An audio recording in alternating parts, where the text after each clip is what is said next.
The courage of the San Patricios first revealed itself at the Battle of Buena Vista. The numbers of the San Patricios at this point were about 80, less than a full company.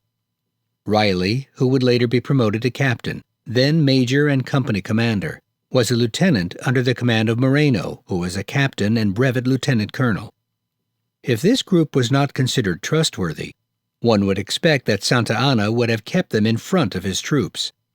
Instead, however, he assigned his chief engineer and his chief of artillery to put them where they would be most effective given their experience and background. General Antonio Corona, chief of artillery, assigned to San Patricios the battery of the 3 heaviest guns, the 16-pounders. He placed them on high ground in a position on the flank where they could enfilade much of the American army. It was a position of honor. In addition, the San Patricios from this high point unfurled their green silk banner, which, with the golden harp of Ireland, the silver cross, and the image of St. Patrick, clearly announced their affiliation. These were not cowardly deserters, but rather men with a genuine esprit de corps, trusted by their new allies, and with an obvious expertise which was fully appreciated by the Mexicans. Throughout the battle, the San Patricios performed with great courage and daring.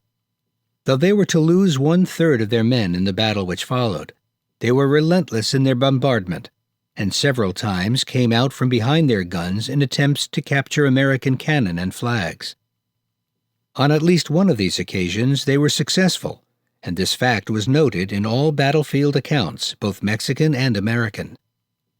Fairfax Downey, not a sympathetic interpreter of the San Patricios' battle prowess, nonetheless provided us with the following description.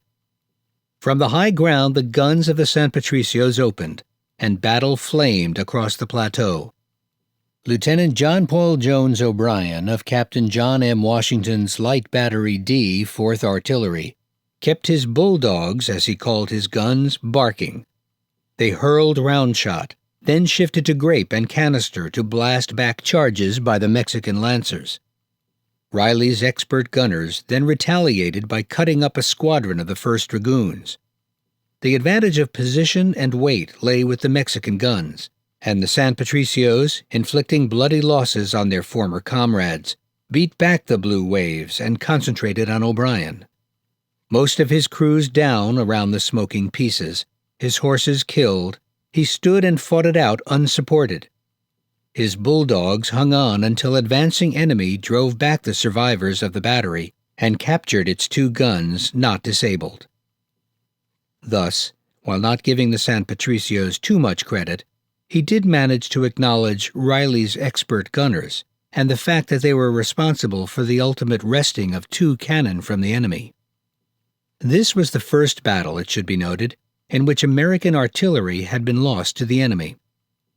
This was also the first time that the Mexican artillery had not only played a major role, but actually played a superior one, in contrast to the devastatingly effective and mobile American artillery in the preceding battles.